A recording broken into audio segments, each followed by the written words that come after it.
She sold flowers for a living, and believed love was something that only bloomed for others. New York woke up cold that morning. Steam rose from the subway grates, people walked fast with coffee cups in hand, and the street vendors on Fulton Street were just starting to open their stands. Among them was Emma Hart, 24 years old, brown hair, cheeks a little pink from the wind. She wore a simple beige coat and thick gloves with the fingers cut off so she could work. Her stall was small, but it was beautiful. Metal buckets with water, roses, tulips, sunflowers, baby's breath. She always arranged them by color because she believed people bought with their eyes first. She wiped the wooden counter, straightened a little chalkboard that said, "For Mom," "For apologies," "For love." This was her world. Not a big store, not a fancy job, but it was hers. She checked her phone. A message from Hannah, her older sister. "Don't forget to come for dinner. I made pasta." "And bring flowers or my son will complain." Emma smiled. She worked here to help her sister. Hannah was a single mom, worked cleaning offices at night, and Emma tried to cover part of the rent. That's why she opened early and closed late. That's why she didn't hire anyone. That's why she didn't get sick. She was tying a ribbon around a bouquet when Mrs. Riley, an old lady with kind eyes, stopped in front of the stall like she did every Tuesday. "Morning, dear," the lady said. "Good morning, Mrs. Riley. Daisies again?" "You know me." Emma chose the best ones, wrapped them slowly in brown paper. "How's your granddaughter?" "Still dating that boy I don't like," the old woman said, rolling her eyes. Emma laughed. "Then you really need flowers." The lady paid, touched Emma's hand. "You have a good heart, dear. Stay safe here." "I will," Emma said, though she didn't really think of danger. She thought of bills and of Saturday rain ruining the flowers. Danger was for other people. Around 10 a.m., the street got busier. Delivery guys, office people, a couple arguing, a group of tourists. Normal New York movement. Then the street seemed to pause. A black SUV turned the corner slowly and stopped right in front of her stall. It wasn't like the other cars. This one was big, shiny, tinted windows, clean even in this weather, the kind of car that meant power. The fruit vendor beside her, Mr. Gomez, glanced and then quickly looked down. Two guys sitting on milk crates across the street stood up. Even the guy who sold fake watches disappeared. Emma lifted her eyes. The SUV door opened. A man got out. He was tall, broad shoulders, dark hair cut in a clean style, black coat, tailored, expensive, well-shined shoes that did not belong on that sidewalk. He didn't look around to see who was watching. He knew people were watching. He walked toward her stall with calm steps, hands in his pockets. Another man in a gray suit got out behind him, scanning the street, clearly security. Emma's heart sped up for no logical reason. He wasn't yelling. He wasn't threatening. But something about him said, "This man is used to being obeyed." He stopped in front of the flowers. For a moment he just looked at them. Really looked. Like he wasn't in a hurry. Emma swallowed and did what she always did. "Good morning," she said, voice soft. "Can I help you pick something?" He looked at her. His eyes were green, not bright, not fake. Deep green, intense, the kind of eyes that saw too much. His jaw was strong, his hair slightly messy from the wind, but everything in him said control. "Yes," he said, "you can." She picked up a bouquet. "These are fresh. They opened this morning. If it's for a gift, I can—" "It is," he said, "but not in the way you think." She blinked. "Oh, is it for an apology? I can put white lilies with—" He cut her off, not rude, just decisive. "I want the flowers. And you." Silence. The street was loud, but she didn't hear it. The world narrowed to her, him and the bucket of roses between them. Her mouth parted in surprise. "I'm sorry?" He didn't repeat. He just watched her reaction like he was testing her. Other women might giggle, others might flirt. Emma laughed nervously. "I don't think I'm for sale," she said. That made his lips curve. "No," he said low. "You're not." He reached into his coat and placed a black credit card on the counter. "For all of them," he said. She stared at him. "All of them? You heard me. Sir, that's too much. I can't sell you everything. I have regulars and—" "Then order more," he said simply. He didn't even look at the machine when she totaled it. He just typed his PIN and waited. "Name for the order?" she asked out of habit. "Lorenzo," he said. She typed it, eyes widening a little when she saw the last name appear on the receipt. Moretti, Italian, rich, important. Something in her memory clicked. She'd heard that surname on the news. Not often, not in detail, but enough to know it wasn't a regular businessman. The man in the gray suit stepped closer. "Boss, we're late." "Boss?" Emma pretended not to hear, but her heart did. Lorenzo looked around the street, as if checking if someone was watching him with her. Then he lowered his voice. "You work here alone?" "Yes." "That's not safe." "This neighborhood is fine," she said, trying to sound confident. "I've been here for 2 years." He studied her. Not the flowers, not the stall. Her. He noticed the cheap gloves, the little crack in her phone, the tiredness under her eyes. He noticed the way she smiled even when she was nervous. "You shouldn't stay late," he said. "I have to. I close after dark." "Then close earlier." She raised her brows. "Are you ordering me to?" He shrugged lightly. "I'm suggesting." "Well," she said, lifting her chin, "you may buy all my flowers, but you don't own my stall." He liked that. It showed in his eyes. "Not yet," he said, almost amused. She blinked again. "Excuse me." "Nothing," he said. "Just keep the doors locked, and if someone bothers you—" He took a black card from his wallet, a different one. No name, just a number. "Call this." She stared at the card. "What are you, some kind of businessman?" The man in the gray suit hid a smile. Lorenzo didn't. He leaned slightly over the counter so only she would hear. "I'm someone people don't say no to," he said. "But for some reason, I don't mind when you do." And with that, he turned and walked back to the SUV. He didn't rush. He didn't look back to see if she was watching. Of course she was. When the car drove away, Emma stood there, holding the card, heart pounding, trying to understand what had just happened. Mr. Gomez appeared beside her. "You know who that is?" he whispered. Emma shook her head. "That's Moretti," he said, eyes wide. "You don't mess with that family. They own half the docks." "The docks?" she repeated, confused. "Yeah. Import, export, nightclubs, restaurants. People say, more." He lowered his voice. "Better stay away, Emma." Stay away. She wanted to. But that afternoon, she kept looking up, expecting to see the black SUV again. It didn't come. She closed late that night. The sky was dark, the streetlights buzzing, cold wind pushing against her coat. She was counting the last bills when 2 men came from the side alley. "Hey, sweetheart," one of them said. He wore a beanie and a dirty jacket. "You done for the day?" "Yes," Emma said, wary. "We're closed." "Yeah, we saw." The other one had a scar across his eyebrow. "This is your stand?" "It is. And I already paid the—" "This is a different payment," the first one said, stepping closer. "This block is under protection now.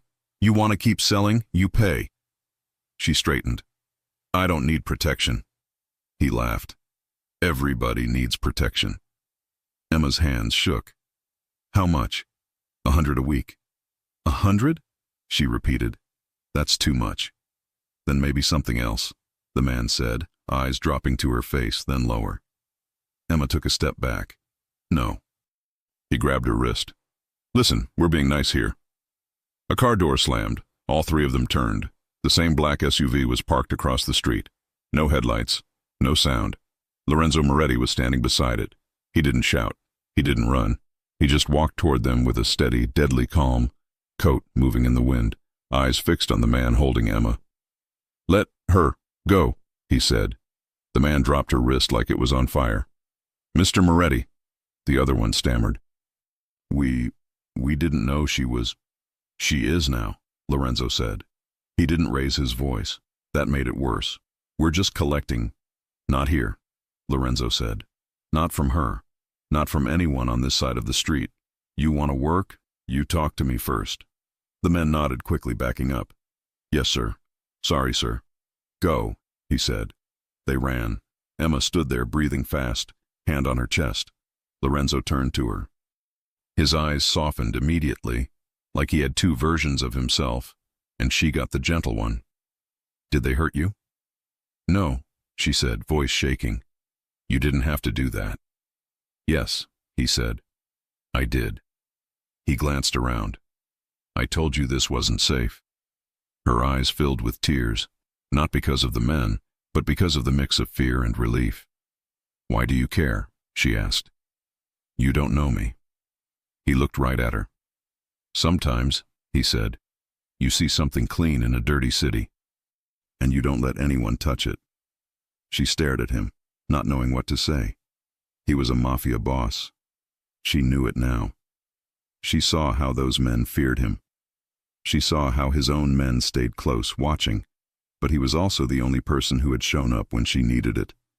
You should go home, he said. I'll have someone watch the stall tonight. You don't have to. I want to.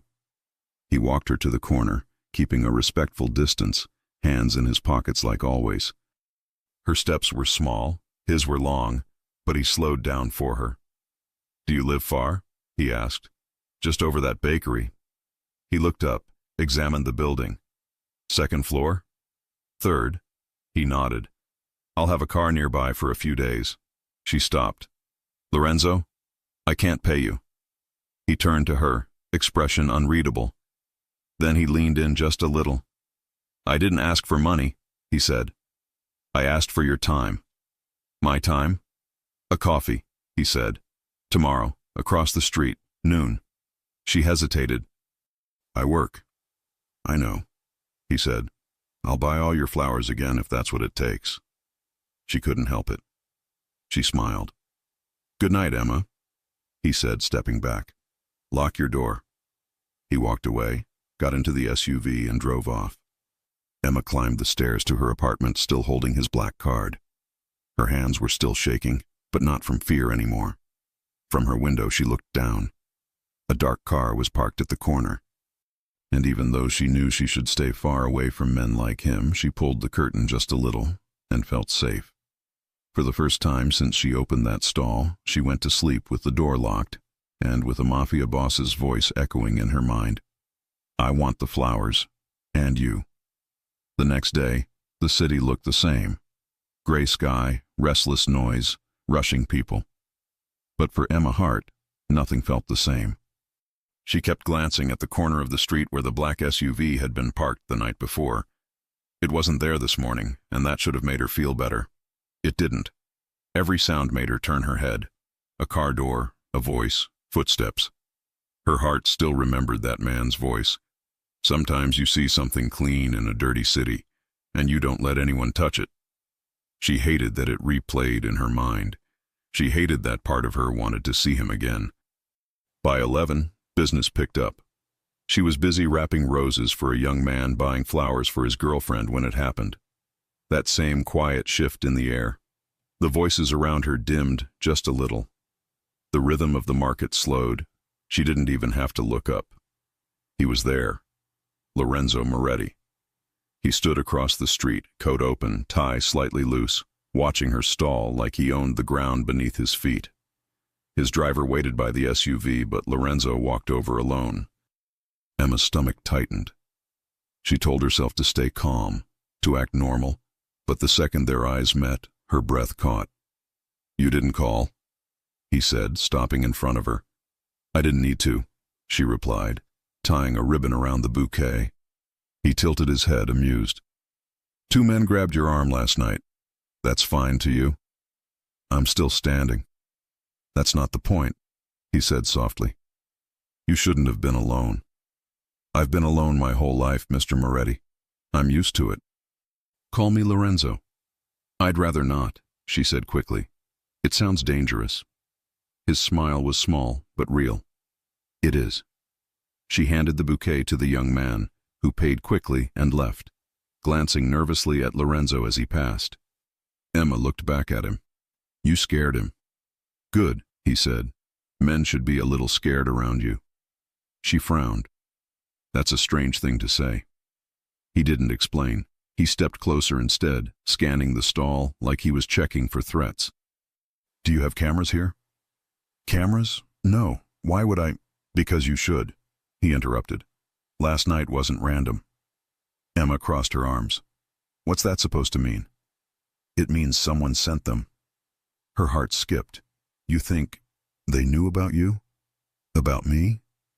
"I think I've made enemies," he said. "And some of them like to test boundaries." She stared at him, unsure whether to feel protected or terrified.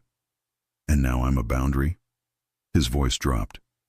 "You're something they noticed because I noticed you." She looked away, uneasy. "You should stop then." "I can't." He said it so simply that she didn't know what to answer. When she didn't speak, he added, "You don't have to be afraid of me." "I'm not afraid," she said, though her pulse betrayed her. "Just confused." He leaned on the counter, close enough for her to see the light stubble on his jaw, the tiny scar near his eyebrow. "Confused about what?" "About what you want from me." He met her eyes for a long, quiet moment. "Coffee." Emma blinked. "What?" "You owe me one," he said, straight-faced. "I bought all your flowers." She laughed, shaking her head. "You didn't have to do that." "I know," he said, "but I wanted to." He glanced at his watch. "You have a break soon?" "I don't take breaks." "You do now." "Are you always like this?" she asked, half smiling. "Just decide things for people?" "Only when I'm right," he said, and before she could argue, he nodded toward the cafe across the street. 10 minutes. Then he walked off. Emma stood there, staring after him, completely unsure why her hands were shaking. Mr. Gomez from the fruit stand leaned toward her. "You're really going with him?" "I'm not," she said quickly. "Good," he said, "because people who go with him don't usually—" "Don't finish that sentence," she said, cutting him off. But inside, she wondered what he meant.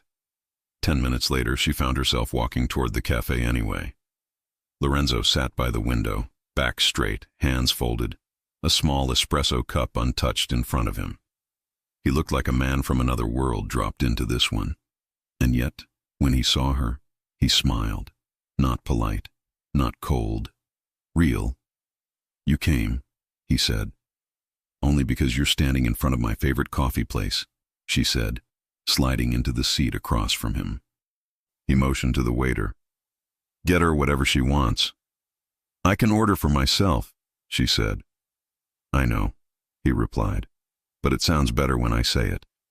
She rolled her eyes but smiled, and he noticed, really noticed, how her face softened when she did.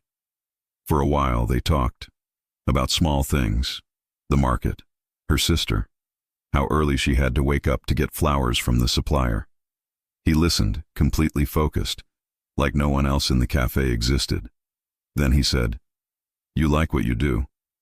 "I do," she said. "Flowers don't lie. If you take care of them, they live. If you ignore them, they die. Simple." "I envy that," he said quietly. She studied him. "You don't look like someone who envies anyone." He hesitated, then leaned back. "When you live my kind of life, nothing is simple." "Your kind of life," she repeated. "What does that mean?" Before he could answer, the door opened, and a man in plain clothes walked in. He flashed a badge at the waiter, looked around, then spotted them. "Emma Hart," the man said, walking over. "Detective Cole, NYPD." Lorenzo's jaw clenched, the calm fading from his eyes. Emma frowned. "Detective? What's going on?" Cole nodded politely to her, ignoring Lorenzo completely. "Just wanted to ask if you've seen this man." He pulled out a small photo. It was Lorenzo. Her stomach dropped. The detective continued. "Name's Lorenzo Moretti. He's a suspect in an ongoing investigation." "You might have seen him around." Emma tried to breathe evenly. "I don't think so." Cole smiled faintly. "Sure about that?" "Because witnesses saw him here last night, and again this morning." Lorenzo didn't move. His silence was louder than words. "I don't know anything," Emma said. Cole shrugged. "Then maybe stay that way, Ms. Hart. Men like him don't buy flowers. They buy silence." He turned to Lorenzo. "Enjoy your coffee, Mr. Moretti, while you can." When the detective walked out, Lorenzo exhaled slowly, as if reminding himself not to break something. Emma looked at him. "So it's true." "What's true?" "You're—" what he said. He met her eyes. "A criminal?" She hesitated. "Are you?" He looked down at his hands. "I do what I have to do." "That's not an answer. It's the only one I have." She stood up. "Then maybe I should go." He stood too, quietly blocking her way. "You can. But before you decide who I am, remember who pulled those men off you last night." She froze. "You think that erases everything else?" "No," he said softly. "It doesn't erase anything. But it means you're safer with me than without me." "I don't want to need your protection," she said. "Then don't call it that," he said. "Call it my problem." She stared at him, torn between fear and something she didn't want to name. "Why are you doing this?" she asked. He hesitated. Then, almost too quietly, "Because I haven't thought about anyone in years, and now I can't stop." Her chest tightened. She didn't answer. Couldn't. He stepped aside, letting her pass, but as she walked by, his voice stopped her. "Emma," he said. She turned. "Tomorrow," he said. "Don't walk home alone." "Why not?"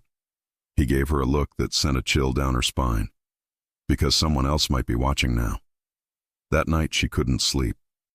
She kept replaying everything. The cafe, the detective, Lorenzo's words. She sat by the window, looking out at the dark street. And then she saw it. A black car parked by the curb, lights off, silent. Her heart raced, but she didn't move. She knew it was him. He wasn't threatening her. He was guarding her. She should have been angry. She should have called the police. But instead she whispered to herself, "You're impossible, Lorenzo Moretti."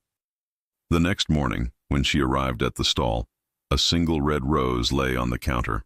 No note, no name, just one perfect flower. Emma looked around. The street was empty, but somewhere nearby, she knew he was watching, and deep down, she didn't want him to stop. Emma hadn't planned on seeing him again so soon. After the detective showed up at the cafe, her mind kept telling her the smart thing was to stay away. Stay with flowers. Stay with simple people. Stay with the life you can explain. But life doesn't always listen to what the mind says. 2 days passed. Lorenzo didn't come to the stall. No black SUV, no rose on the counter, no message. At first, she felt relieved. Then, she felt something else. She wouldn't call it missing him. That would be too much. It was just silence. A strange silence on the street, like something important wasn't there. On the third day, right before closing, a man in a dark suit approached. Not Lorenzo, but clearly one of his. "Miss Hart?" he asked politely. "Yes?"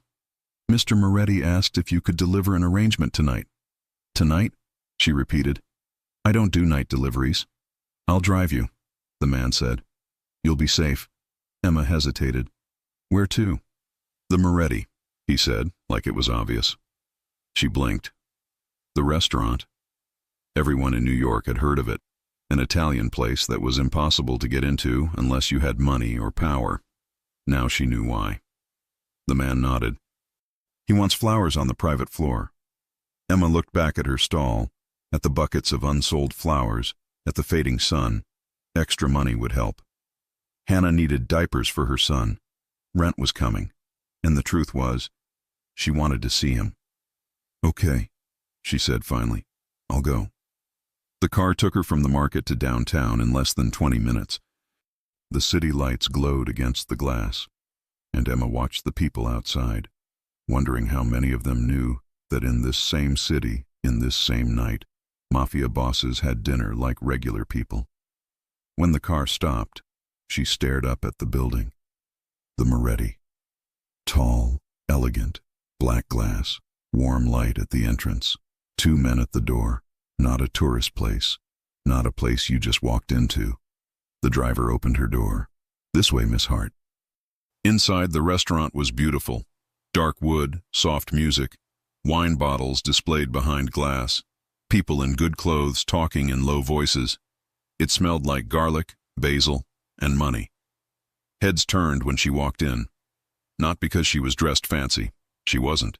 But because she didn't belong. She wore jeans, boots, a clean blouse, hair down. No makeup except a little gloss. She carried a box of flowers in her arms. The hostess nodded and said, "Top floor." "He's waiting." "He's waiting." She took the elevator up, her heart louder with each floor. When the doors opened, she entered another world. The top floor wasn't a dining room. It was private. Sofas, a bar, big windows with a view of the city. Two men stood near the door, armed but relaxed. And near the window, in a black shirt with the sleeves rolled up, was Lorenzo Moretti. He was talking to another man, but when he saw her, he stopped mid-sentence. "Emma?" he said, and the way he said her name made the other man turn to look too. "Hi," she said, suddenly feeling shy. "You ordered flowers?" He smiled. "I ordered you." She made a face. "That sounds wrong." He chuckled, actually chuckled, and the two men near the door exchanged a look like they'd just seen snow in summer. "Come in," Lorenzo said, walking toward her. "Let me see what you brought." She opened the box. White lilies, blush roses, eucalyptus. "You remembered," he said. "Remembered what?" "That first day you said flowers can make people happy," he said. "These look like peace." She blinked. "You remember everything I say?" "When I listen, I listen." He took the arrangement from her carefully, like it mattered, because it came from her. He placed it on a table near the window. Only then did she realize the other man was still there. Dark hair, sharp eyes, Italian too, but colder. "This her?" the man asked. Lorenzo's eyes hardened instantly. "That's enough, Bianchi." Emma froze. Bianchi. She remembered that name from the news too. Different family, not his. Bianchi gave her a smile that wasn't friendly. "Pretty florist. You always had good taste, Lorenzo." Lorenzo stepped between them without even thinking about it. "You don't look at her, you don't talk to her, you don't even remember her face." Bianchi lifted his hands. "Relax. I came to talk business, not steal your decoration." "Decoration." Emma almost said something, but Lorenzo beat her to it. "She's not decoration," he said, voice low. "She's under my protection." That sentence hung in the air. Bianchi looked amused. "Oh, so that rumor was true." "What rumor?" Emma asked before she could stop herself. Bianchi's eyes flicked to her. "That the great Lorenzo Moretti stopped his car.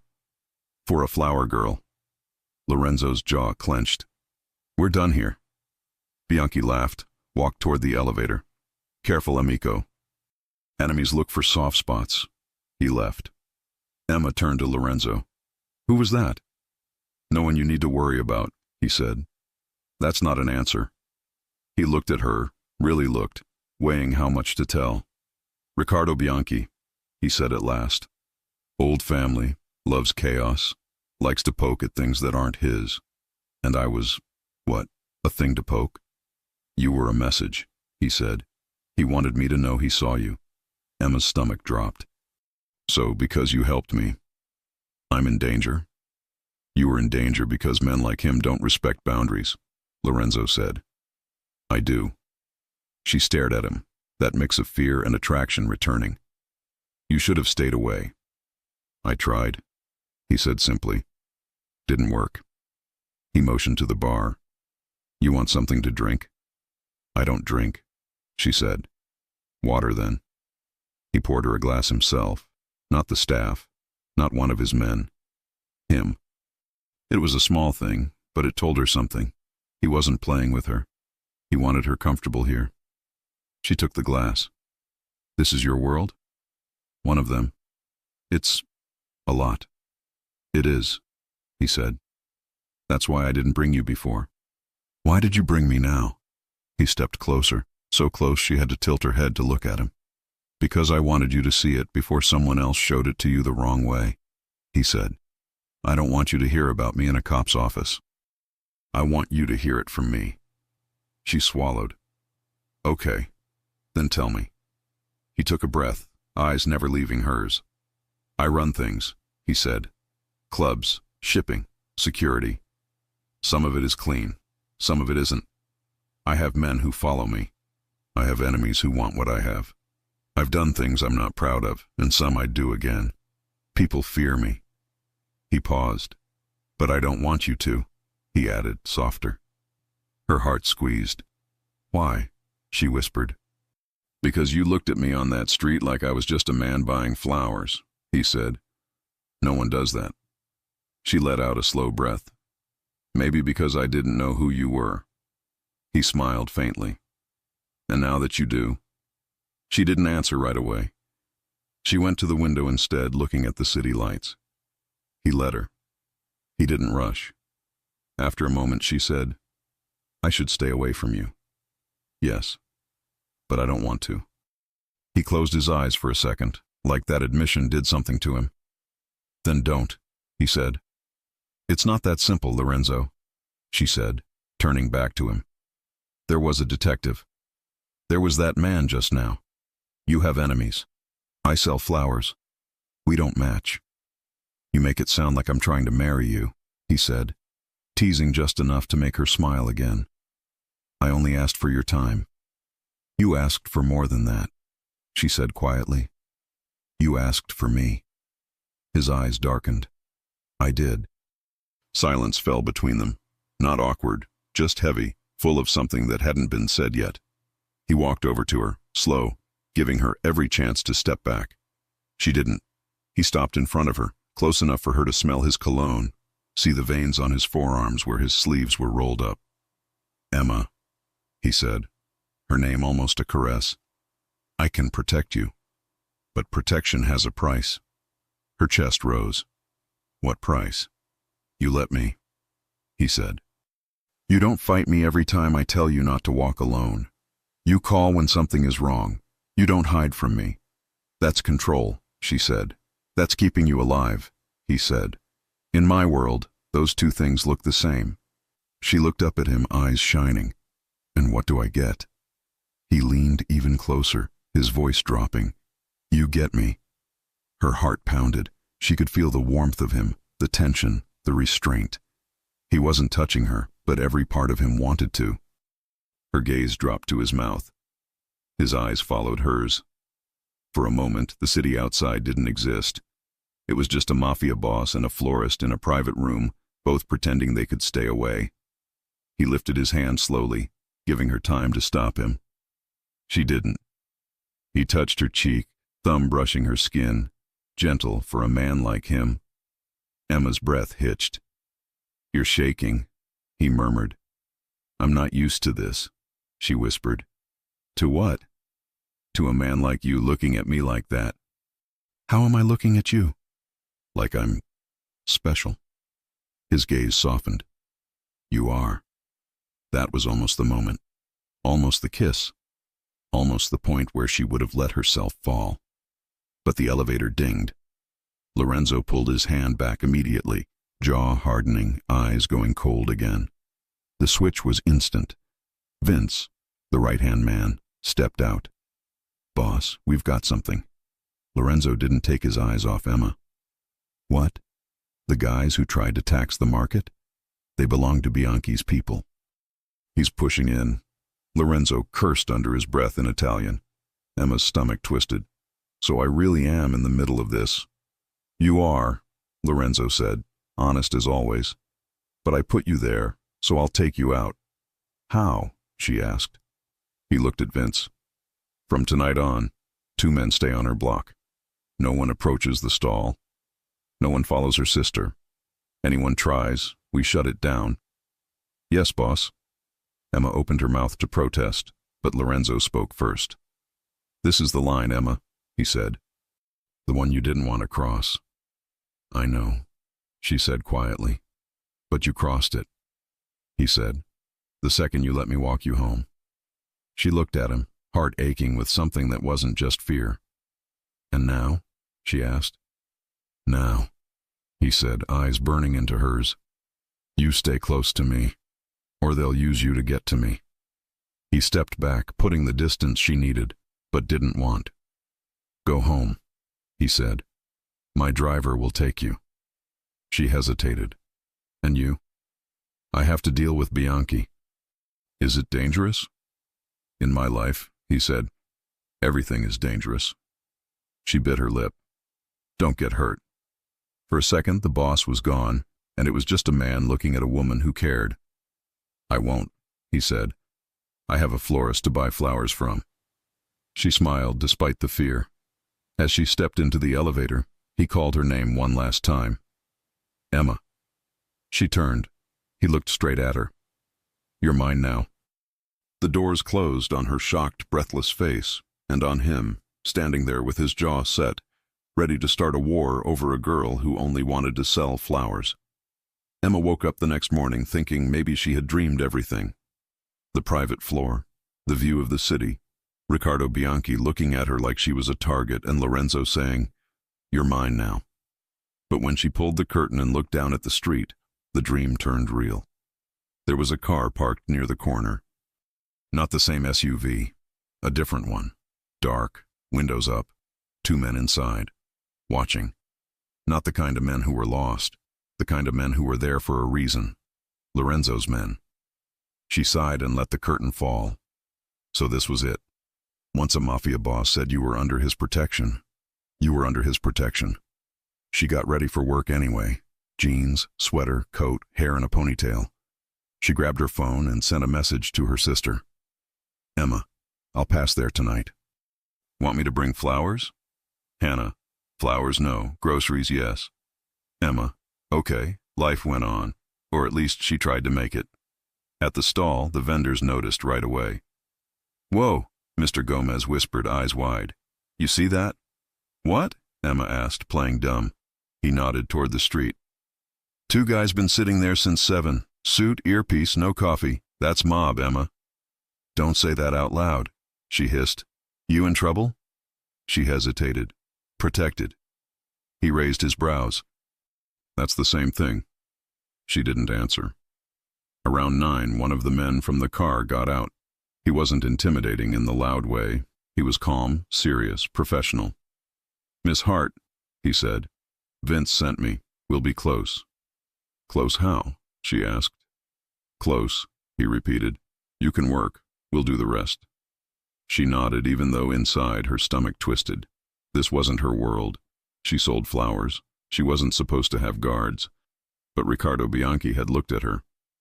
And Bianchi was the kind of man who did things just to make a point. She got customers. She smiled. She wrapped bouquets. But every time a stranger got too close, one of Lorenzo's men looked up. It was subtle, but it was there, the invisible circle around her.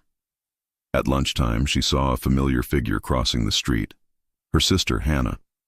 Blonde hair in a messy bun, big coat, pushing a stroller with her little boy, Mason, inside. Emma's eyes widened. "Hannah, what are you doing here?" "Hi to you too," Hannah said, laughing. "I was nearby. Thought I'd say hi." "You can't just show up." "Wow," Hannah said, looking around. "Since when is the flower stand VIP?" She noticed the men. "Who are they?" Emma lowered her voice. "I'll explain later. Just don't talk to anyone." Hannah's eyes narrowed. "Is this about that guy?" "What guy?" "The one you described like this. Tall, expensive, scary, hot," Hannah said without shame. "That guy?" Emma blushed. "I never said hot." "You didn't have to," Hannah said. "I know your tone." Before Emma could argue, one of Lorenzo's men approached, respectful but alert. "Is this your sister?" he asked. "Yes," Emma said. "She's fine." The man nodded. "We just needed to confirm. The boss said family too." Emma's heart squeezed. He'd remembered. He'd included Hannah without her asking. Hannah raised a brow. "Boss?" Emma exhaled. "Okay, fine. I'll explain. But not here." She closed the stall a bit earlier than usual, which she hated, but Lorenzo had said she shouldn't stay out late, and now she had 2 other lives to think about. They went to Hannah's apartment, a smaller, older building, a few blocks away. While Hannah warmed up leftovers for Mason, Emma told her everything. Well, almost everything. She told her about the men trying to extort her, about Lorenzo showing up, about the detective warning her, about the rival who saw her, about the guards. Hannah listened quietly, which was rare. "So, let me get this straight," Hannah said finally. "You met a mafia boss because he bought flowers, and now you have bodyguards." "Yes." "And he's into you?" Emma looked down. "Yes." Hannah stared at her for a long moment. "And you're into him?" Emma covered her face. "I don't even know him, hon." "You know enough," Hannah said. "You know he shows up. You know he protects. You know he's dangerous. That's how they get you." "He's not playing," Emma said suddenly. "That's what scares me. He's serious, like long-term serious, like he already decided." Hannah leaned on the counter. "Then be smart. If you're gonna like a dangerous man, make sure the danger is useful." "That's not funny." "I'm not joking," Hannah said. "Emma, men like that don't give second chances. If he's protecting you, let him. But make sure he protects me and Mason too." "He already said that," Emma murmured. Hannah's eyes softened. "Then maybe he's not the worst kind." They were still talking when Hannah's phone buzzed. She checked it and frowned. "What?" Emma asked. "There's a black car outside," Hannah said. "I thought it was yours, but the plate is different." Emma's stomach dropped. She went to the window. There was indeed another car. Not Lorenzo's, not the one with his men. This one had 2 men in it, different faces. One of them was on the phone, looking up at the building. Emma's heart raced. "That's not them."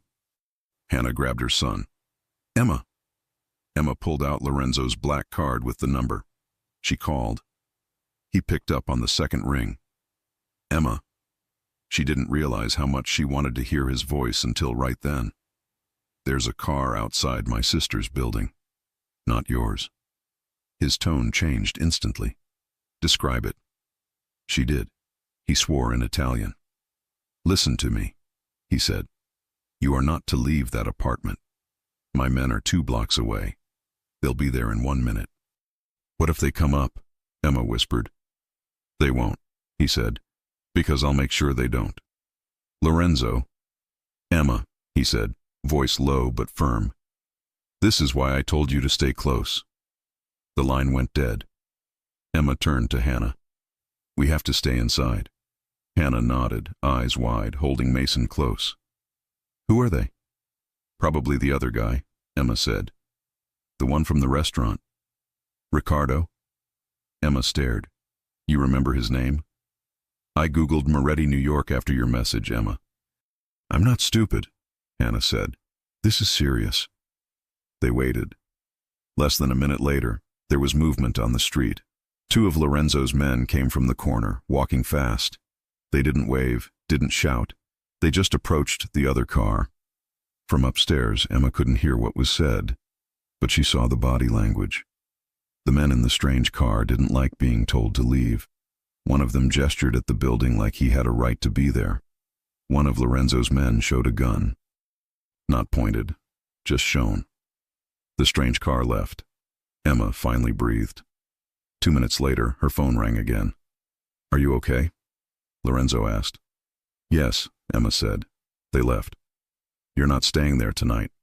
"What?" "You heard me," he said. "Pack what you need. I'm sending a car. You and your sister and the boy. You're moving to a safe place." "Lorenzo, she has a life." "Not anymore," he said. "Not until I finish this." "Finish what?" "Bianchi," he said. "He wants to use you. He thinks I'll back off if he gets too close. He's wrong." She paced the living room.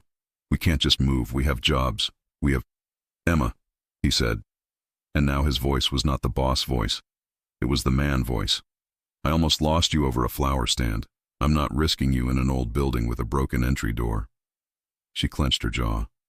"You can't just take over my life." "I already did," he said quietly. "And you let me." That shut her up. He softened his tone. It won't be forever. Just until this calms down. I'll put you somewhere my men can watch. Where? A condo I use, he said. Riverview, good security, you'll like it. I don't need to like it, she muttered. I just need to be safe. He exhaled. Exactly. That night, a different SUV picked them up. Hannah didn't complain, especially when she saw the inside of the car. Damn, she whispered. Okay, if you're gonna date a mafia boss, at least he has taste. I'm not dating him, Emma said automatically. Hannah grinned. Sure. The condo was in a better part of the city. Modern building, doorman, cameras, private elevator. The apartment itself was simple but elegant. Big windows looking out over the water, neutral colors, clearly a place Lorenzo used to meet, to work, to stay away from people. Now it was theirs. Emma walked to the window. You really had all this ready? The man who brought them, Vince, nodded. Boss plans things ahead. Does he do this a lot? She asked. Hide women? Vince almost smiled. No, this is new. Something warm bloomed in her chest. Hannah took Mason to the room. Vince briefed Emma on the security. Door stays locked. We're downstairs 24/7. You call this number if you see anything. Boss will probably come by later. Tonight? Vince nodded. He's angry. Because of me? Because they got too close to you, Vince said. He doesn't like his weaknesses exposed. Emma looked at him. Am I a weakness? Vince looked uncomfortable. For him? Yeah. When he left, the apartment got quiet. City lights blinked through the glass. Hannah put Mason to sleep and came back to the living room with a blanket. He really moved us, she said, almost impressed. This is some movie stuff. It's not a movie, Emma said.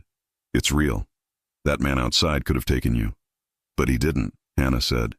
Because your mafia boss has bigger guns. Hannah. What? Hannah laughed softly. Stop pretending you don't like it. You like that he shows up. You like that he protects. You like that he chose you. Emma looked down. I didn't ask to be chosen. Sometimes we don't get chosen when we ask, Hannah said gently. Sometimes we get chosen when we need. Before Emma could answer, there was a knock on the door. It wasn't loud, it wasn't rushed, but she knew who it was. She opened. Lorenzo stood there, coat still on, hair slightly messy from the wind, eyes sharp, angry, worried, all at once. The second he saw her, some of the tension in his shoulders dropped. You're here, he said. I'm here. He stepped inside, scanned the apartment like a man checking a perimeter. He nodded to Hannah. Thank you for letting us stay, Hannah said. You're Emma's family, he said. So you're mine too. That made Hannah blink. She mouthed to Emma, marry him, and disappeared into the bedroom. Emma folded her arms. You can't just relocate people's lives. I can, and I did, he said. Because a man who wants to hurt me was parked outside your sister's building. You think he was going to take me? I think he wanted to see how close he could get, Lorenzo said. Next time he'd get closer. Emma swallowed. I don't like this. Neither do I, he said. I like you in your flower stall. I like you laughing with old ladies. I like you without guards. But that's not where we are anymore. She stared at him. Because of you. Yes, he said, not denying it. Because of me. She walked toward the window, hugging herself. So this is the price. He frowned. What price? Protection, she said. You said it had a price. The price is losing my freedom. He was quiet for a moment. Then he walked to her, slow, careful. He stood behind her, not touching her yet. Listen to me, he said, voice low near her ear. If I didn't care, I would have just sent men to scare those guys. I wouldn't move you. I wouldn't come here. I wouldn't look like this. She turned. Like what? He met her eyes. Like a man who suddenly has something to lose, he said. That hit her harder than anything else. She searched his face. Why me? Because you were soft when everything else in my life was hard, he said. Because you smiled at me like I wasn't a monster. Because you sell life in a city full of people selling pain. Her throat worked. I don't want to be a target. Then stay where I put you, he said. Let me end this. And how will you end it? His eyes went cold for a second. I'll talk to him. Talk, she repeated, skeptical. In my language, he said. She didn't push. She didn't want details. She just wanted to know if he'd come back. Will you be okay? He actually smiled just a little. You're in a secure building guarded by my men, and you're asking if I'll be okay? Yes, she said. Because if you're not, then all of this was for nothing. He looked at her like that answer pleased him more than anything. He lifted his hand, and this time he didn't stop himself. He touched her face, thumb brushing her cheekbone, fingers sliding to the back of her neck. She leaned into it without thinking. I'm going to end this, he said. After that, I want you back in your stall. I want you laughing. I want you where I found you. And you? She whispered. I'll be where you are, he said. That's the problem. She almost laughed, almost cried. You make everything complicated. No, he said. My world makes it complicated. You make it worth it. Their faces were close now, closer than they had been at the restaurant. The city lights made his eyes look greener. Her breath hitched. His hand slid to her jaw. This time, no elevator interrupted.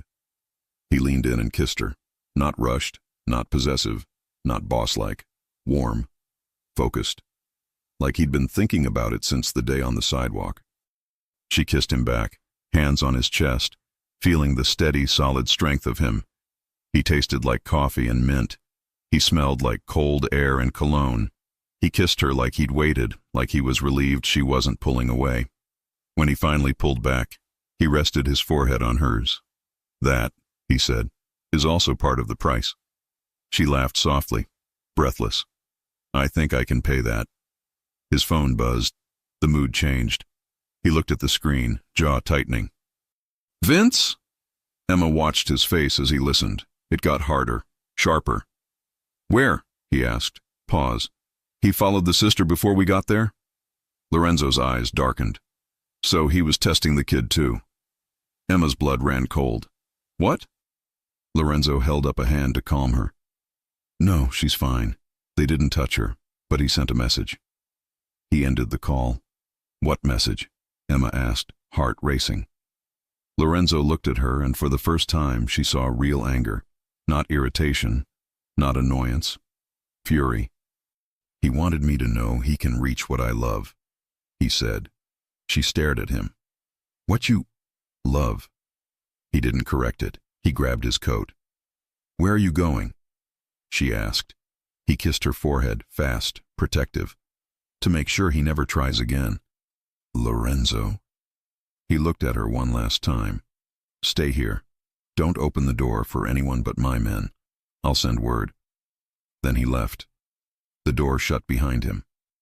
Emma stood there in the quiet apartment, lips still tingling from his kiss, heart pounding with fear and something bigger. He was going to war because of her. And now, there was only one question left hanging in the air.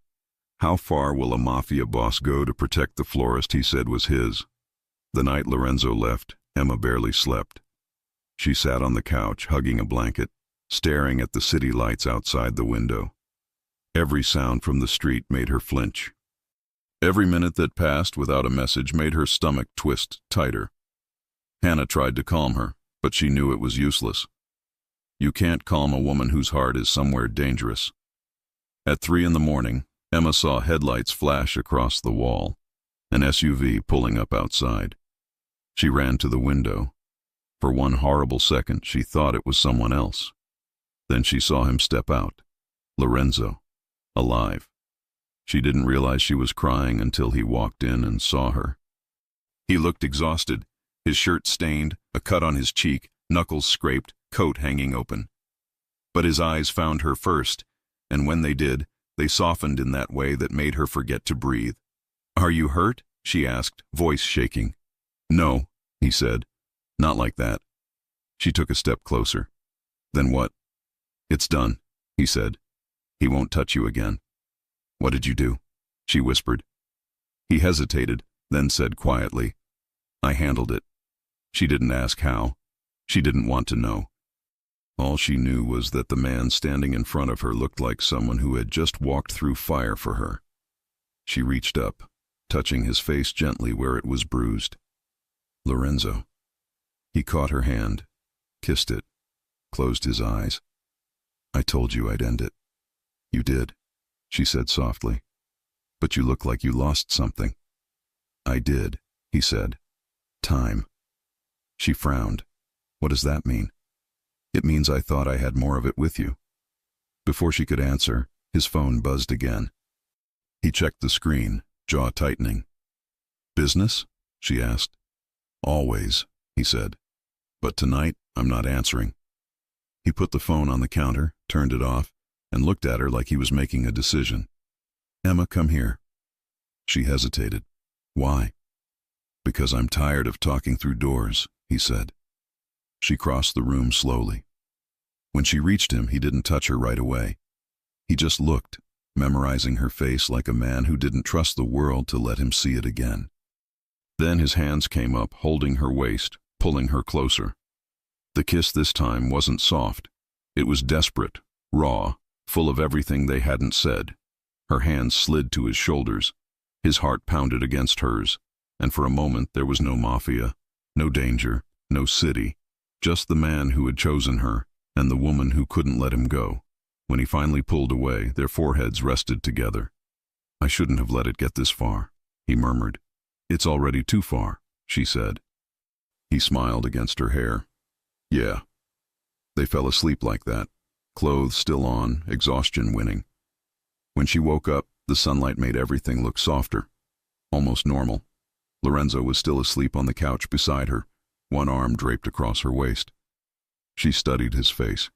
Without the hard expression, he looked younger, almost peaceful. She thought of the life he could have had if he hadn't been born into power. And for the first time she realized she wanted to save him from it, the way he'd tried to save her.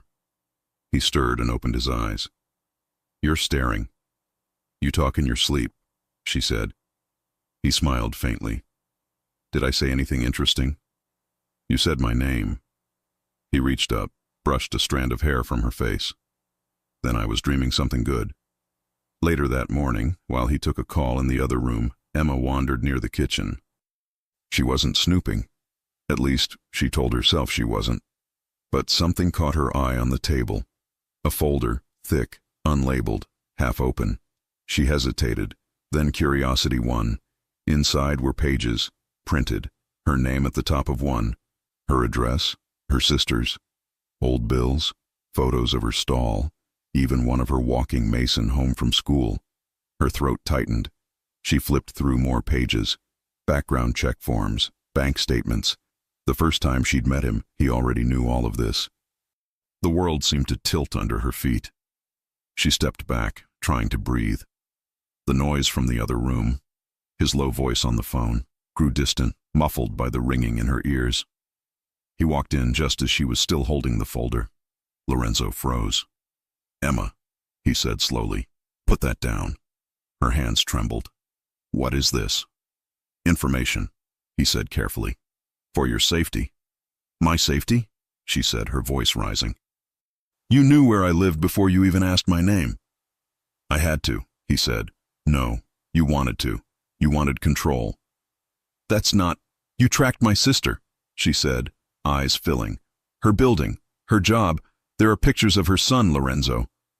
He stepped closer, voice low but firm. Because they could have used them to reach you. You don't get to decide what's mine, who's mine, or how close they can get, she cried. You don't own me. He closed his eyes, fighting to keep calm. That's not what this is. Then what is it? She asked, shaking. Tell me what this is, because right now, it feels like I fell in love with someone who never gave me a choice. That word, love, hung between them, heavy and real. Lorenzo opened his eyes. Emma, I didn't do this to trap you. I did it to protect you. By lying, I never lied. You hid the truth. He exhaled. Yes, because I knew the second you saw what I was capable of, you'd run. And you were right, she said softly. I should have. Her voice broke. He reached for her hand, but she stepped back. Don't, she whispered. Just don't. He froze, every part of him wanting to go after her but knowing he shouldn't. Emma, he said quietly, you're angry because I didn't trust you, but you're safe because I didn't trust anyone. Safe? She said bitterly. I'm locked in a place I didn't choose, watched by men I don't know. My life's not mine anymore. He took a breath, trying again. You're alive. That's not the same thing. Silence. Then softly he said, I don't know how to be anything else, Emma. I don't know how to love without control. She looked at him, eyes glistening. Then maybe you shouldn't love me at all. Those words hit harder than any bullet ever could. He stepped back like she'd actually struck him. For a long moment he just looked at her, the woman who had turned his world upside down. And then he nodded once. I'll give you space, he said quietly. But I'm not walking away. He turned and left the apartment. The door clicked shut. Emma stood there, breathing hard, trying not to break. That night, the place felt emptier than ever. Hannah noticed immediately. What happened? She asked. Emma didn't answer. She just sat on the couch, staring at the window. He did something, Hannah guessed. Tell me. Emma told her everything, the folder, the surveillance, the control, the argument. Hannah listened, then said, He's not wrong, Em. Emma turned to her, shocked. What? He shouldn't have done it behind your back, but he's right about one thing. You're alive because he's 3 steps ahead of everyone. That's how he survives. Emma shook her head. That's not love. Maybe not for you, Hannah said, but maybe for him it is. Hours later, Emma sat alone again. She didn't expect him to come back. She told herself she didn't want him to. But when the door clicked open quietly around midnight, she looked up anyway. He stood there, eyes tired, coat damp from rain. He didn't speak right away. He just took off his gloves and set them down slowly. I can't sleep knowing you're angry with me, he said. I'm not angry, she said quietly. I'm hurt. He nodded. I deserve that. Why did you come back? To tell you something before it's too late. She waited. When my father was alive, he said, he used to say that trust was weakness, that love made men soft. He died in a warehouse because he trusted someone who smiled at him. Emma's chest tightened. I grew up believing he was right, Lorenzo continued. That control was safety. That distance kept you alive. And then you came along and I realized maybe he was wrong. She stared at him, tears forming again. He stepped closer, slowly. I didn't check your background to own you, Emma. I did it because I was already falling for you the second I saw you, and I knew what kind of world I lived in. I needed to know how to keep you alive in it. Her eyes softened. Then why didn't you tell me? Because I didn't know how to tell you without losing you. She swallowed. You still might. He gave a small, broken smile. Maybe. But at least you'll know the truth now. He reached into his pocket and pulled out a small envelope. Here. She hesitated. What is it? Your stall, he said. Paid for 6 months ahead. The rent, the license, all of it. It's yours. No one can touch it. She stared at him. You didn't have to do that. I wanted to, he said. You told me once you just wanted to open a real shop one day.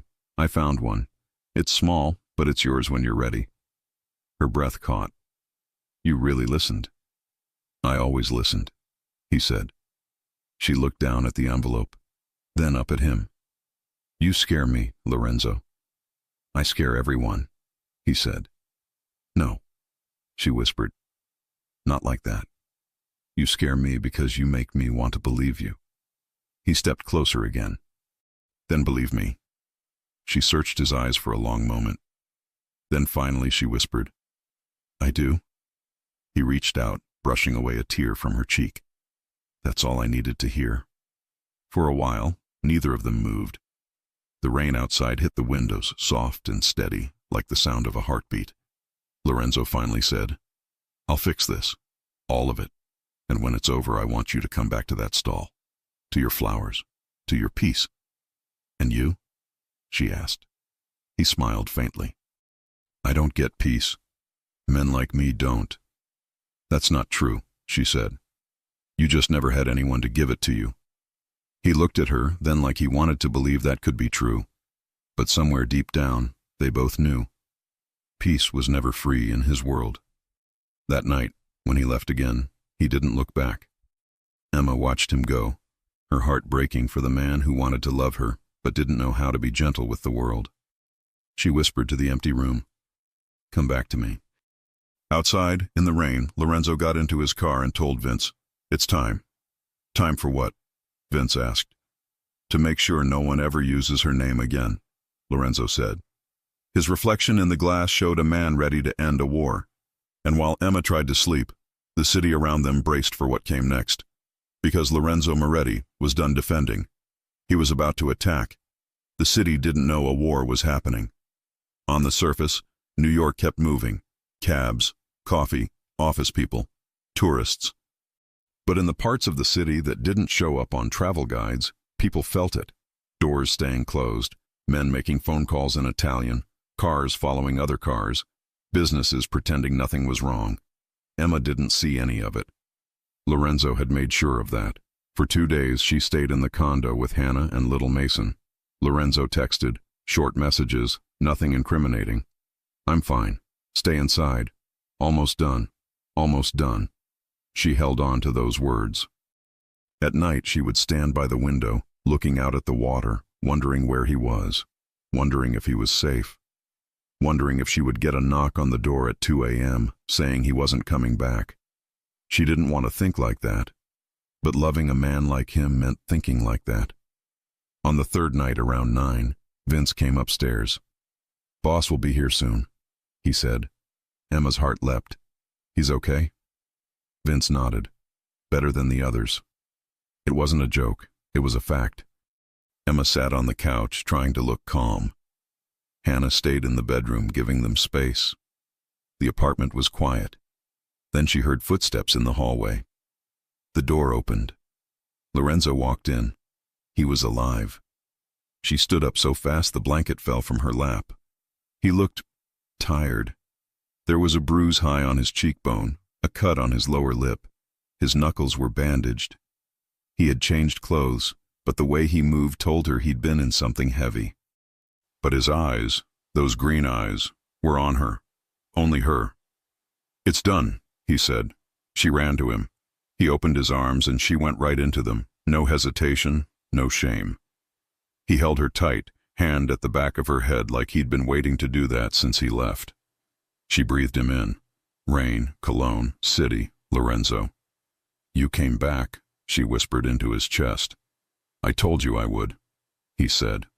She pulled back just enough to look at him. "What happened?" He didn't lie. "Bianchi made a move. I made a bigger one. He won't bother you again." "Is he gone?" Lorenzo said simply. "And his people know who runs this city." She swallowed. "Did the police—" "Cole was there," he said, a hint of a smile playing at his mouth. "He saw who was attacking who. I think he realized I was cleaning up his mess. So we're safe?" "For now," he said. "As safe as you can be with me." She cupped his face gently. "I don't care about safe. I care about you coming home."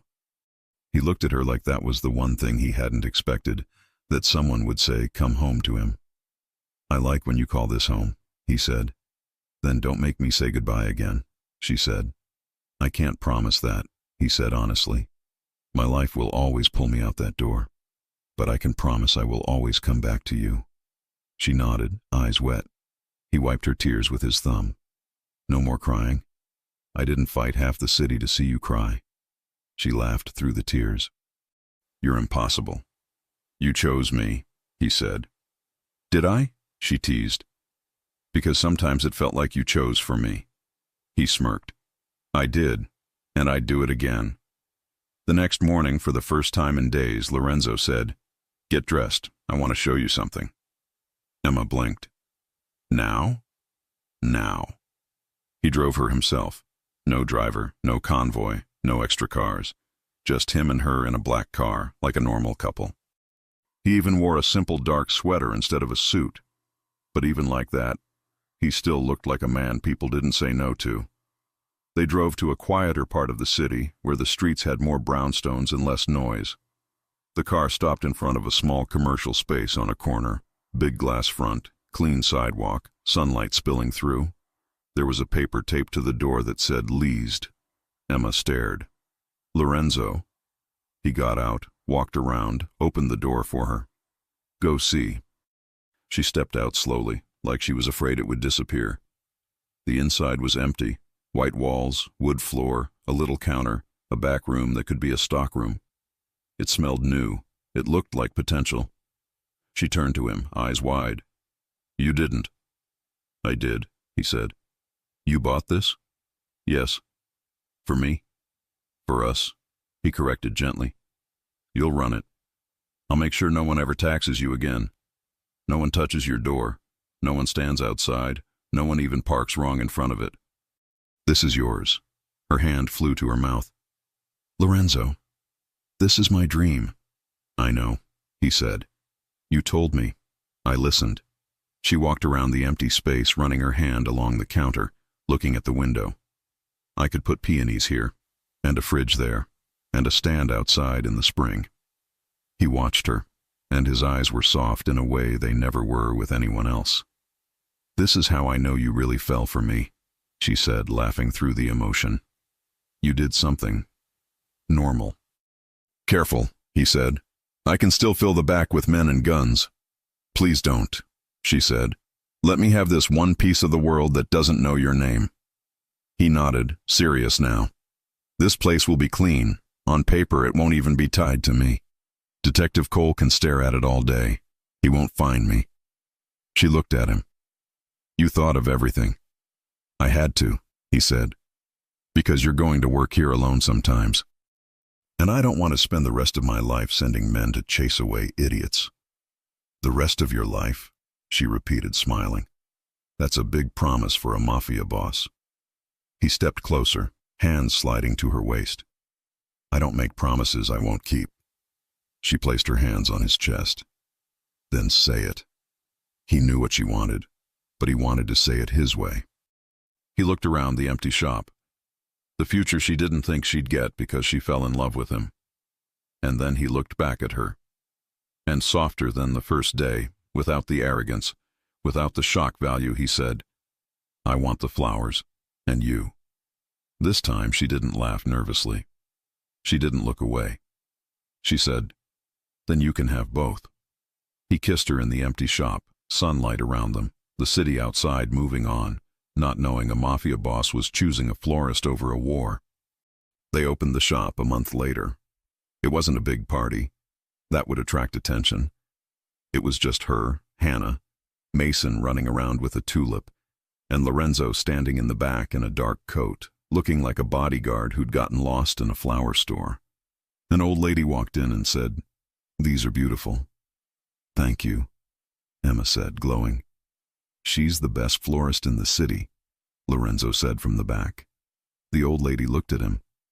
Husband? Emma blushed. Friend? Lorenzo's eyes gleamed. For now. Emma shot him a look that said, don't start, but the truth was, she liked the sound of that. She liked the idea of being his for real, not just under protection. That night when they closed the shop, he stayed to help her, rolling down the metal gate, turning off the lights. You know, she said, for a man who said he couldn't give me a normal life, you got pretty close. He leaned on the counter, watching her tidy up. I said I couldn't give you a quiet life. I never said I couldn't give you a happy one. She looked at him. Are we happy, Lorenzo? He didn't even pause. I am. She smiled. I am too. He straightened, walked to her slowly. Then we protect this. We? She teased. Not just your men? He shook his head. No, we. She liked that answer. He kissed her again. Slower this time, no rush, no fear of someone interrupting. His hands were warm on her back, hers slid up his shoulders. He deepened the kiss just a little, enough to remind her he wasn't a regular man in a flower shop. "Come home with me," he murmured against her lips. She chuckled. "Which one?" He smirked. "The one where I sleep." "Then yes?" Outside, across the street, a car sat idling. Not an enemy. Not Bianchi. Not the police. Just Detective Jason Cole. He watched the couple lock up the shop. He watched Lorenzo Moretti kiss the florist like a man who owned half the city and only cared about one corner of it. Cole shook his head, half amused. "Even mobsters fall, huh?" he muttered. He picked up his phone, wrote a note, and closed the case file on his lap. He wasn't going to touch this. Not today. Some things, even the law didn't break if they didn't have to. Back in the car, as Lorenzo drove her home, Emma rested her head on his shoulder. "You know this isn't over, right?" she said quietly. "Your world will always try to pull you back." He kissed her hair. "I know. And people will always test you. I know. And I'll always be the thing they use." He tightened his arm around her. "Not while I'm breathing." She smiled, eyes closing, then breathed a long time. He looked at her and, for the first time in years, allowed himself to think far. Years, not days. He could see it. The shop. The woman. Maybe a little girl running between flower buckets.